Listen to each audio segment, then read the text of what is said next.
Dentro de instantes, iniciaremos mais um estudo da Revista Espírita. Dentro de instantes.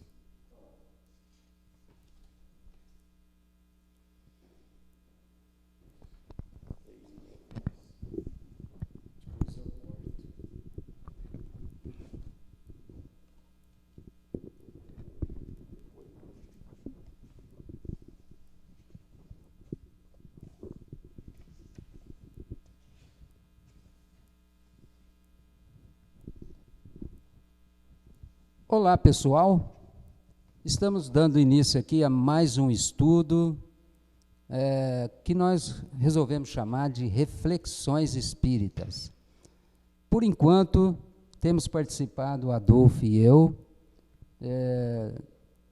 Nós dois já temos nos reunidos de há muito tempo para aprofundarmos algum ponto, resolver algum detalhe mais complexo da doutrina espírita, e nós buscamos sempre o contato com o nosso codificador, Allan Kardec, e agora nós estamos desenvolvendo aqui um estudo na Revista Espírita.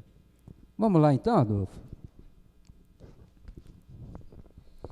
Nós estamos na página 368, é a revista de setembro de 1858.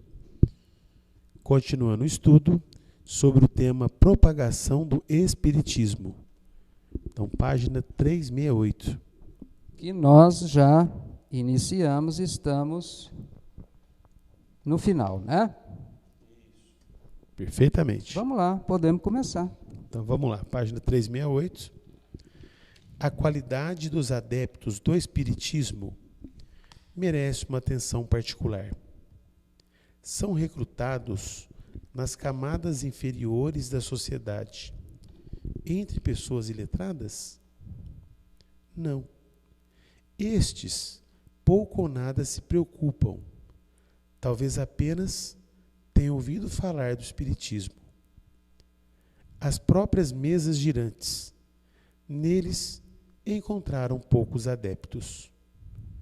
Até o momento, os seus prosélitos pertencem às primeiras fileiras da sociedade, entre pessoas esclarecidas, homens de saber e de raciocínio. E coisa notável, os médicos que durante muito tempo promoveram uma guerra encarniçada ao magnetismo aderem sem dificuldade a essa doutrina. Entre nossos assinantes, contamos com um grande número deles, tanto na França quanto no estrangeiro, como os há também, em grande maioria, entre homens superiores sobre todos os aspectos, notabilidades científicas e literárias, altos dignatários, funcionários públicos, oficiais generais, negociantes, eclesiásticos, magistrados e outros. Todos gente bastante séria para tomar como passatempo um jornal que, como o nosso, não prima por ser divertido e, principalmente, se acreditarem nele, não encontrar senão fantasias. A Sociedade Parisiense de Estudos Espíritas não é uma prova menos evidente dessa verdade, pela escolha das pessoas que reúne. Suas sessões são acompanhadas com interesse constante, uma atenção religiosa, e podemos dizer, até mesmo com avidez. Entretanto, só se ocupa de estudos graves, sérios, frequentemente abstratos, e não de experiências destinadas a excitar curiosidade. Falamos do que se passa sob os nossos olhos. Não podemos, sob esse ponto de vista, dizer o mesmo de todos os centros que se ocupam do espiritismo, porquanto, quase por toda parte, como haviam anunciado os espíritos, o período da curiosidade alcança seu declínio. Esses fenômenos nos fazem penetrar numa ordem de coisas tão grande, tão sublime, que ao lado dessas graves questões, um móvel que gira ou que dá pancadas é um brinquedo de criança, é o ABC da ciência. Você vê que ele já está descrevendo aqui o interesse pela doutrina espírita, né, pela filosofia, inclusive ele usa até a expressão, uma atenção religiosa, né? E que o pessoal já não ia lá para ver fenômeno, para ver espetáculo, não é mesmo? Para se divertir, mas já era um estudo sério, e isso em 1858, um ano após a publicação de O Livro dos Espíritos. Né? O que você gostaria de comentar aí? Não, é que é o início, né, da codificação do Espiritismo. Estamos no início, em 58. E aqui já percebemos a profundidade, né, do texto do codificador. Allan Kardec, então, traz informações tão preciosas, considerando o ano em que esse artigo foi publicado, 58. Podemos continuar? Podemos. Sabemos, aliás, a que nos atermos agora no que se concerne à qualidade dos espíritos batedores e, em geral, dos que produzem efeitos materiais. Foram muito apropriadamente nomeados de saltimbancos do mundo espírita. Eis porque nos ligamos menos a eles do que aos que nos podem esclarecer. Nós tivemos essas duas categorias, né, de espírito na codificação, né? Os batedores que vieram mostrar o fenômeno, atuar, e logicamente atuando também em acordo com a espiritualidade, né? Porque todos os passos, todas as etapas eram válidos. Só que eles em si não traziam esclarecimento, né? Assim, não tinham conteúdo, não era uma manifestação inteligente que redunda numa mensagem de conteúdo, né? Num esclarecimento. Era simplesmente o fenômeno, né? Muito bem. Kardec até continua. Podemos distinguir, na propagação do espiritismo, 4 fases ou períodos distintos. É isso aqui que é importante, né? Você que é historiador, vai poder falar, nos esclarecer bem sobre isso aqui.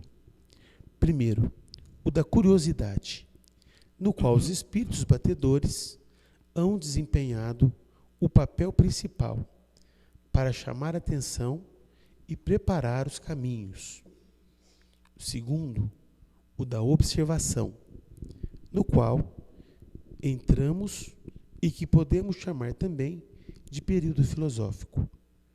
O espiritismo é aprofundado e se depura, tendendo à unidade de doutrina e constituindo-se em ciência. Virão em seguida, terceiro, o período de admissão, no qual o espiritismo ocupará uma posição oficial entre as crenças oficialmente reconhecidas, e o quarto período, o da influência sobre a ordem social. A humanidade, então, sob a influência dessas ideias, entrará no novo caminho moral. Desde hoje, essa influência é individual. Mais tarde, agirá sobre as massas, para a felicidade geral. Eu poderia dizer o seguinte, Allan Kardec, ele é tão brilhante nessa divisão do Espiritismo, porque ele está no segundo período. Então, o primeiro período é o da chamada de atenção, quando os espíritos batedores, através do efeito físico, chamam a atenção dos pesquisadores, inclusive do próprio Kardec. Então, é um fenômeno mediúnico que, nos dias de hoje, eu diria que é um fenômeno obsoleto. Praticamente não é mais utilizado nos dias de hoje. Não há necessidade. Naqueles moldes de mesa girante, né? Perfeitamente. Porque o fenômeno hoje está direcionado. Nós temos aí, por exemplo, livros, né? Psicografia, sim, tratamento espiritual, né? Que não é o efeito físico, né? Não é um efeito físico. São outros tipos de mediunidade. A segunda fase, que é a própria constituição da doutrina espírita, que é o trabalho de Kardec. Trabalho de observação, de pesquisa, de análise, de contato com os espíritos, com vários médiuns. Então, é a fase da utilização do método. Eu diria que é a própria criação da metodologia espírita. Então, Allan Kardec utilizando o método científico, aplicando questões relacionadas ao mundo espiritual. É o que ele fala, é a fase que estamos vivendo. Depois ele diz o seguinte, virão em seguida. Quer dizer que isso ele não viveu. E ele já sabia do terceiro período, que ele chama da admissão, em que o Espiritismo ocuparia uma posição oficial entre as crenças reconhecidas. Eu diria que esse terceiro período, ele veio principalmente materializado com o Francisco Cândido Xavier, quando ele apresentou o programa Pinga Fogo, na extinta TV Record, porque ali o Espiritismo ele passou a ocupar uma posição de destaque no cenário nacional, né, seja através dos programas de televisão, seja através do rádio, do jornal. Então, ali o Chico ele conseguiu cravar um momento muito importante entre as crenças oficiais, e o quarto período é o que nós estamos adentrando, que é o período da influência sobre a ordem social. E Kardec, numa outra oportunidade, ainda nesse artigo, ele deu a nós uma importância muito grande nesse período da influência na ordem social. Ou seja, o que cabe ao Espiritismo hoje? Influenciar a sociedade, influenciar as pessoas, influenciar os homens, para que cada um faça a sua transformação moral, a sua reforma íntima. Então eu diria que nós vivemos o momento mais difícil, que é a aplicação dos conhecimentos espíritas. Adolfinho, aqui a gente vê o trabalho das especializadas, das associações especializadas. É o caso da Associação dos Médicos Espíritas, a AME, Associação dos Psicólogos, Associação da Pedagogia, a Dos BP, pesquisadores espíritas. pesquisadores lá do Eduardo Monteiro. Isso. Isto. A Associação Jurídico Espírita, né? Recentemente retomada e organizada, e hoje nós temos até AGE Brasil. AGE é a sigla, né? Associação Jurídico Espírita. E temos oficialmente no país cerca de 8 AGEs oficialmente constituídas. Que maravilha. E a AGE Brasil já tem assento no Conselho Federativo Nacional, a convite da Federação Espírita Brasileira. Tem também a associação Abrarte, no setor de arte. Sim. Eu devo estar esquecendo de algumas, a da pedagogia, eu falei. Tem a Abrame, Associação Brasileira dos Magistrados Espíritas. Então, isso, de certa forma, é um aprofundamento, já está partindo aí para o requinte, né? Para a sofisticação no movimento de aplicação da doutrina espírita. É porque ela já foi reconhecida pela sociedade. Hoje o espiritismo tem uma importância muito grande no cenário cultural, né, do nosso país. Haja vista várias pesquisas acadêmicas sobre o espiritismo. Ele exerce uma importância cultural muito grande. No campo da pesquisa, né? Muito grande. Seja na pedagogia, na história, tese de mestrado, doutorado, né? Então, principalmente na pedagogia, na antropologia, agora na história também, né? No campo da ciência médica. Então, várias pesquisas no campo médico mesmo, né? na medicina. Então, o espiritismo ele tem assim, uma importância muito grande e um reconhecimento no mundo acadêmico nos dias de hoje. É matéria de pesquisa, é matéria de interesse. Então, o número de pesquisas acadêmicos, as pesquisas acadêmicas sobre espiritismo, ele tem aumentado ano a ano. É um interesse muito grande. Então, nós estamos no quarto período. Não é só no Brasil, não, né, Delfim? Não, em outros países também. Estados Unidos.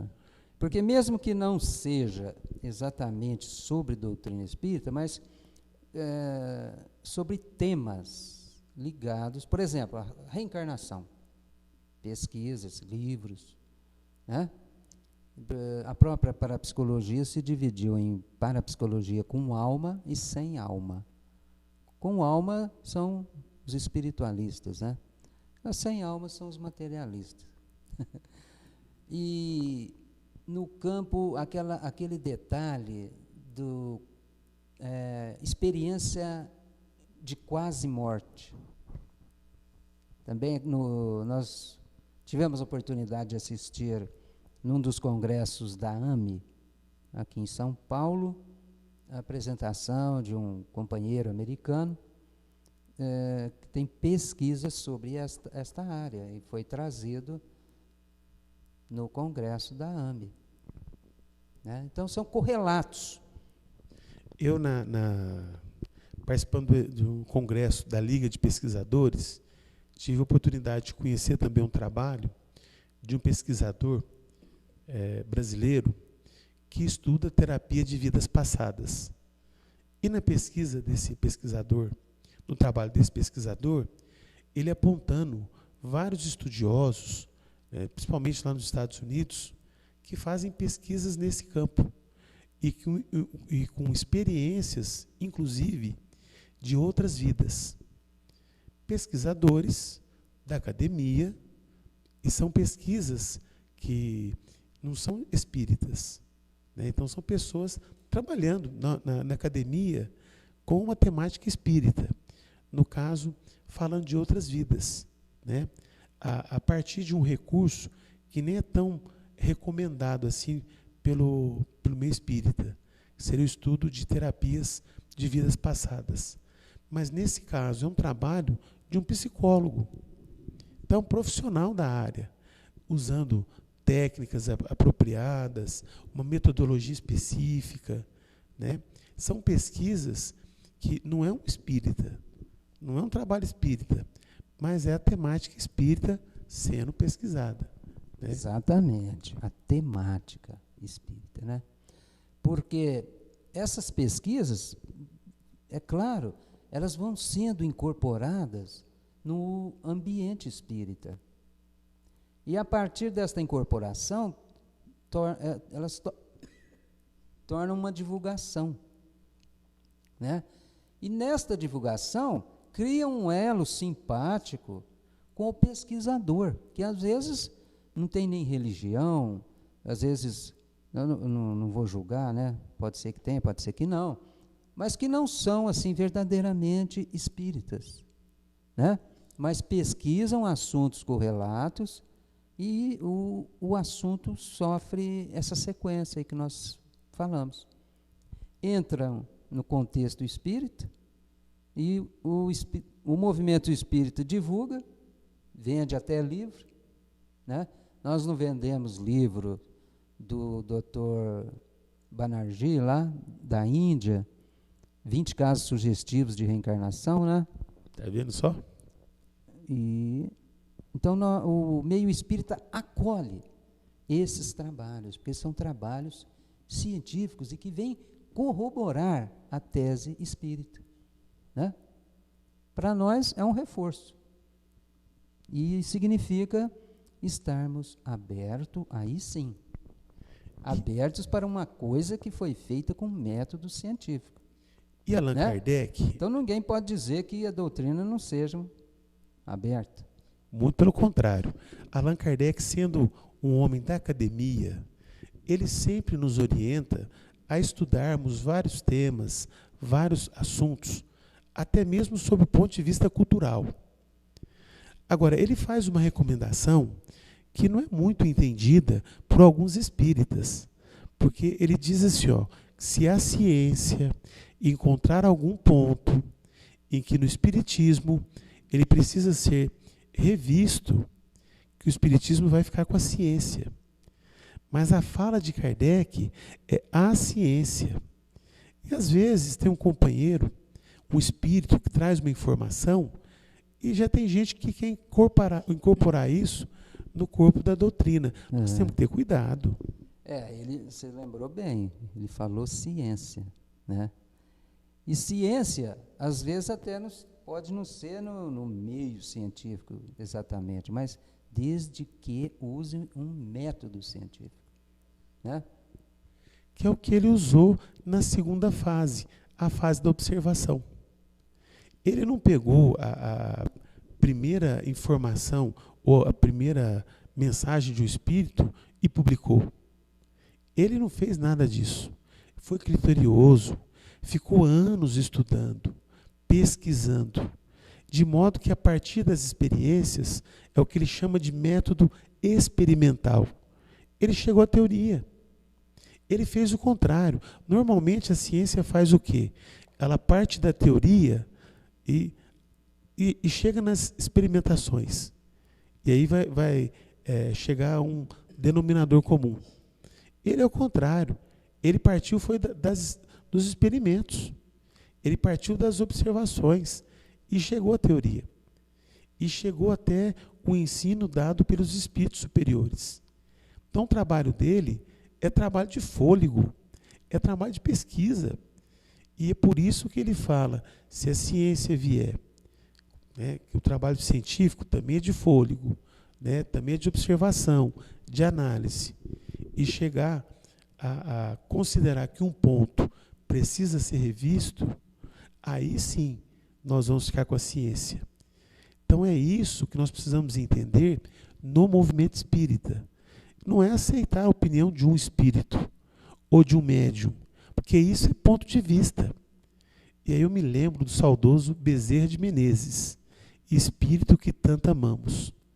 O Dr. Bezerra nos ensina que sozinhos somos ponto de vista e que juntos somos união. Então, quando um espírito vier trazer uma informação, nós temos que ouvi-lo. Nós temos que apreciar, sim, mas pesquisar. Nós temos que buscar essa informação em outras fontes. Checar isso com outros espíritos. Porque Kardec, ele foi muito criterioso. Ele deixou muito claro para nós que o ensinamento tão profundo como o ensinamento dos espíritos não é privilégio de um espírito, não é privilégio de um médium. Então, tudo aquilo que havia coerência, coesão, concordância entre os espíritos, ele colocou no corpo da doutrina. Tudo aquilo que não havia concordância, ele passou a discutir aqui na revista. Então, tem muitos temas que ele trata na revista, mas que ele não coloca no corpo da doutrina. Porque são opiniões, são pontos de vista. E ele foi aberto a esses pontos. Tanto é que ele chegou a publicar muitos deles aqui na Revista Espírita. Então ele foi muito honesto com os espíritos. Ele foi muito honesto com os médiuns. Ele foi muito honesto com o próprio caráter científico da doutrina, aceitando como universal aquilo em que os espíritos aceitavam como sendo algo comum entre eles, ou aquilo que havia concordância. Então eu venho chamando a atenção desse assunto já em alguns bate-papos que estamos realizando, porque nós precisamos entender o método de Allan Kardec. É um método científico. Espiritismo é ciência e tem que ser tratado como tal. Do contrário, é só ponto de vista. E ponto de vista já nos ensinou o Dr. Novelino. Deixa lá de quarentena. Então vamos terminar? Vamos lá. Assim, de um lado, eis uma crença que por si mesma espalha-se pelo mundo inteiro, a pouco e pouco, e sem os meios usuais da propaganda forçada. Por outro lado, essa mesma crença finca raízes não nos estratos inferiores da sociedade, mas na sua parte mais esclarecida. Veja bem,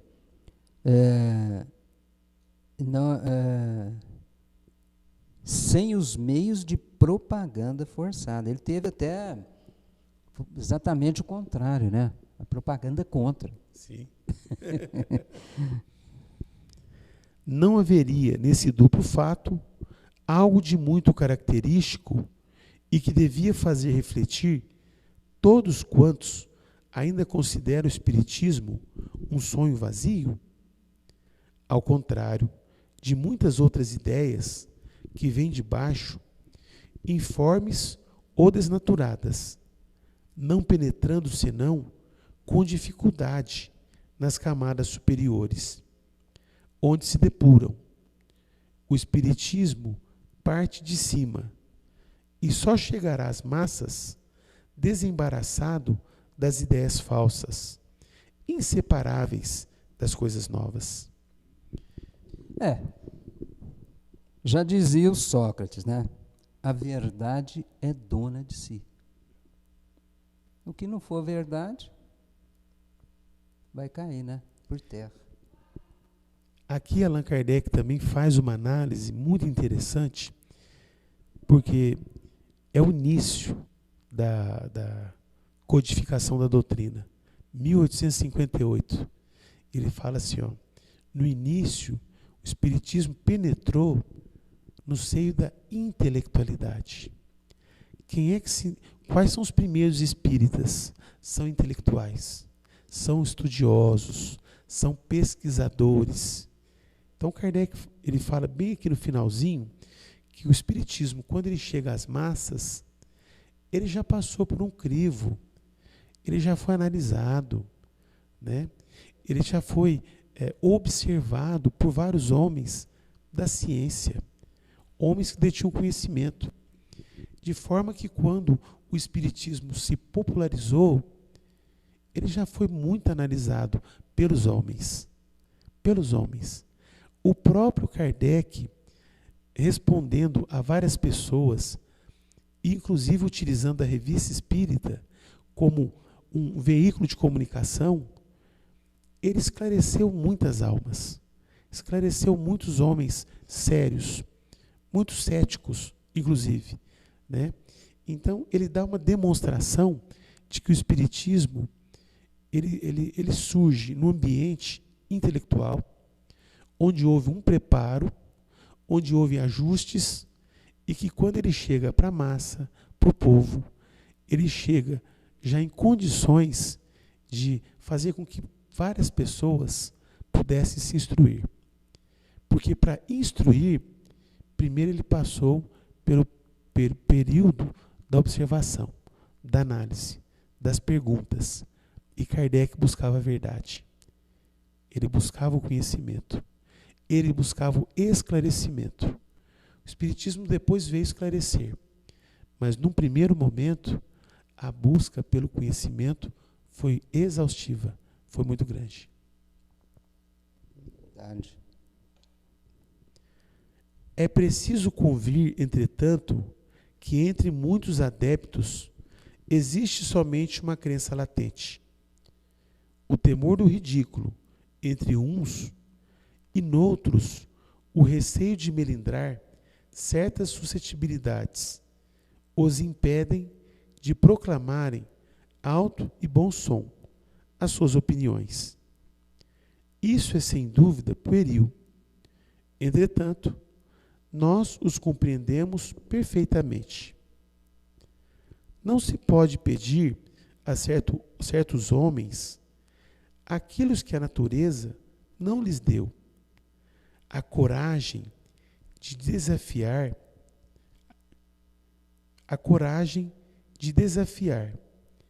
O que dirão disso? Porém, quando o Espiritismo estiver entre todas as bocas, e esse tempo não está longe, tal coragem virá aos mais tímidos. Sobre esse aspecto, uma mudança notável já vem se operando desde algum tempo. Fala-se dele mais abertamente. Já se arriscam.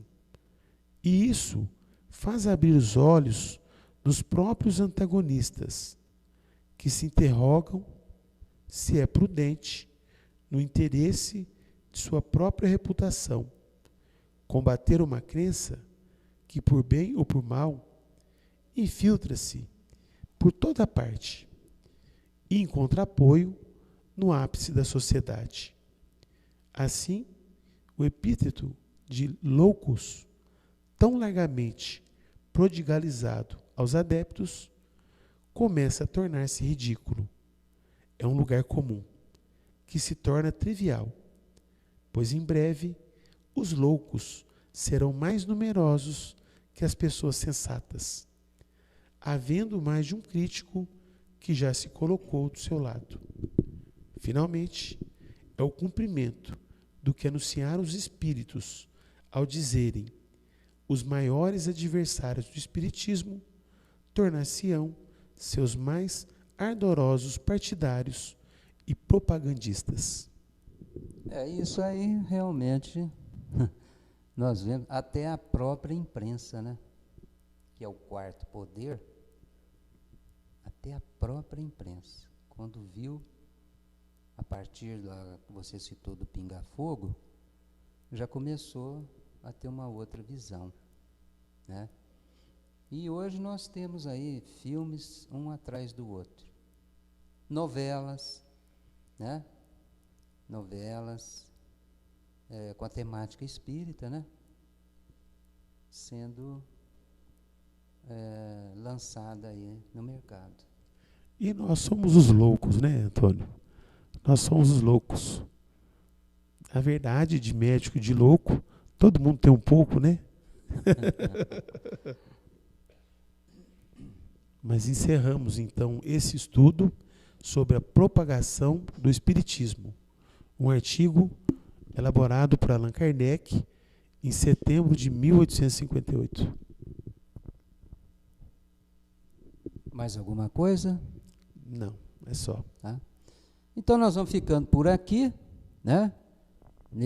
Nós encerramos este estudo deste artigo e até uma outra oportunidade. Nós agradecemos a Deus, a Jesus e aos nossos amigos espirituais que nos auxiliaram neste bate-papo nosso.